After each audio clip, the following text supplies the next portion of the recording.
होंगशी foreign king के पास जा ही रही थी कि तभी उसे लियू जून मिला। तो वो पूछता है कि तुम इतनी जल्दी कहाँ भागी जा रही हो। तो वो कहती है कि प्रिंसेस को मीट चाहिए, नहीं तो वो मर जाएंगी। वो कहता है तुम फिक्र मत करो, मैं मीट लाया हूँ।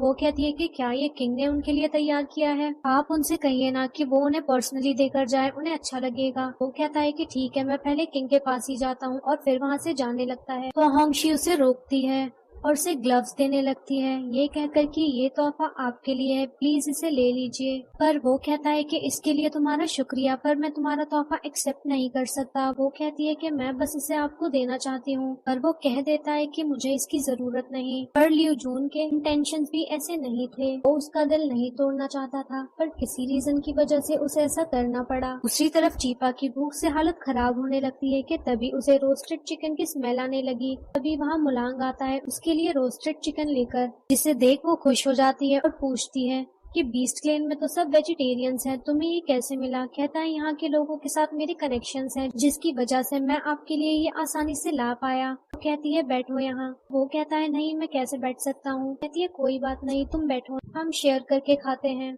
वो कहता है कि नहीं, मैं नहीं खाऊंगा, मेरा पेट भरा हुआ है। पर वो मानती ही नहीं, उसे जबरदस्ती खिलाने लगी कि गलती से चिकन मुलांग के लिप्स पर लग गया। तो चीपा उसे साफ करने लगी, तो वो उसे मुस्कुराते हुए बड़े प्यार से देखने लगा और बस उसे देखता ही रह गया।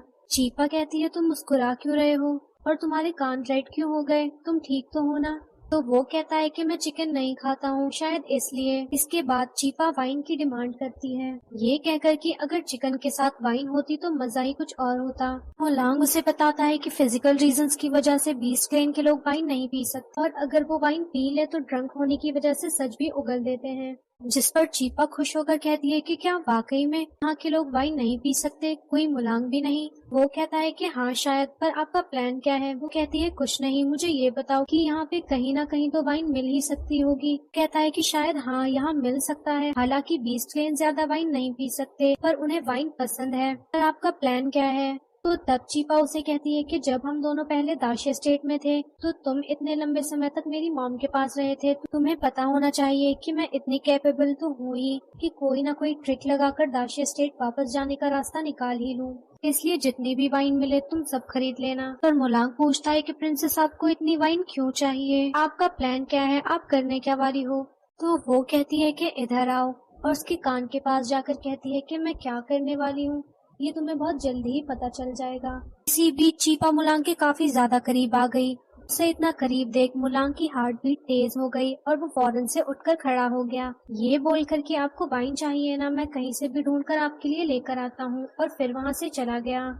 जिसके बाद दिखाया गया कि लियू जून और मुलांग दाशिया स्टेट जा रहे होते हैं वाइन लेने के लिए, क्योंकि बीस क्लेन में तो ये मिलेगा नहीं। लियू जून कहता है कि क्या हमें वाइन लाना ही पड़ेगा, क्या आपको ये ठीक लग रहा है। तो वो कहता है कि लाना तो पड़ेगा ही, क्योंकि मैं जानना चाहता हूँ कि आखिर वो क्या करने वाली है। दूसरी तरफ चीपा होंगशी से कहकर ग्लास और बाकी सब चीजों का इंतजाम करवाती है। उसके बाद फाइनली मुलांग वाइन लेकर आ गया। चीपा वाइन रेडी करती है और मुलांग को देने लगती है कि लो इसे पी लो, मैंने ये तुम्हारे लिए स्पेशली बनाया है। लेकिन वो मना कर रहा होता है कि मैं नहीं पीऊंगा। तो वो कहती है कि अरे तुम तो दाशिया स्टेट वाले हो ना, तुम तो इसे इजीली पी लोगे। जिस पर उसे मजबूरन पीना ही पड़ा। उसके बाद वो होंगशी को भी वाइन देती है, जिसे पीते ही होंगशी काफी बुरी तरह से ड्रंक हो गई और नीचे बैठ गई, जिससे ये बात जाहिर है कि बी सिटी के लोग बिल्कुल भी ड्रिंक नहीं कर सकते। और इधर मुलांग भी काफी बुरी तरह से ड्रंक हो चुका था। जिस पर चीपा कहती है कि तुम तो यहाँ के हो भी नहीं, तब भी तुम्हें नशा चढ़ गया। मगर मुलांग को तो हर तरफ मल्टीपल प्रिंसेस नजर आ रही थी। वो उनको पकड़ने की कोशिश करता है कि तभी मुलांग ने चीपा को हक कर लिया और चीपा उसे संभालने लगी। एंड टाइम पर लियू जून भी पहुंच आया। वो कहता है कि प्रिंसेस क्या हुआ। तो चीपा कहती है कि अरे कुछ भी तो नहीं, तुम बस होंगशी को देखो, कहीं उसे ठंड ना लग जाए। वो होंगशी के पास जाता है, कहता है होंगशी उठो, क्या तुम ड्रंक हो। वो नशे में दो। लियू जून कहती है।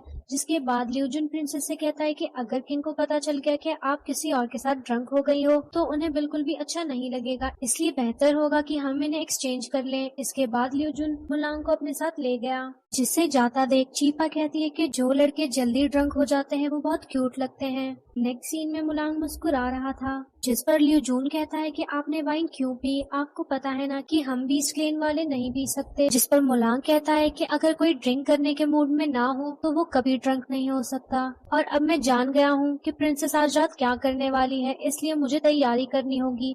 लियो जून कहता है कि आखिर आपका प्लान क्या है, जिस पर वो कहता है तुम्हें ब्लैक मार्केट से कुछ खरीदना होगा। दूसरी तरफ चीपा होंगशी को उठाती है और उससे पूछती है कि क्या तुम्हें अब अच्छा फील हो रहा है। वैसे कल वहाँ लियो जून भी थे। वहीं होंगशी उससे हैरान होकर पूछती है कि कहीं उन्होंने मुझे वियर्ड हरकतें करते हुए तो नहीं देखा ना, कहीं ऐसा ना हो कि लियो जून मुझसे नफरत करने लगे। चीपा उसे कहती है तुम डरो मत, कल तुमने कुछ भी वियर्ड नहीं किया, और अगर फिर भी वो तुम्हें हेट करता है तो ये उसकी प्रॉब्लम है। खैर ये बात छोड़ो, मेरे पास तुम्हारे लिए कुछ जरूरी काम है। होंगशी कहती है हाँ बताइए मुझे क्या करना होगा। कहती है मुझे एक आर्मर चाहिए। वहीं मुलांग काफी सारी किताबें पढ़ रहा होता है। वो उन किताबों में कुछ क्लू ढूंढ रहा था, जिसके साथ ही हमारा थर्ड एपिसोड एंड हो जाता है।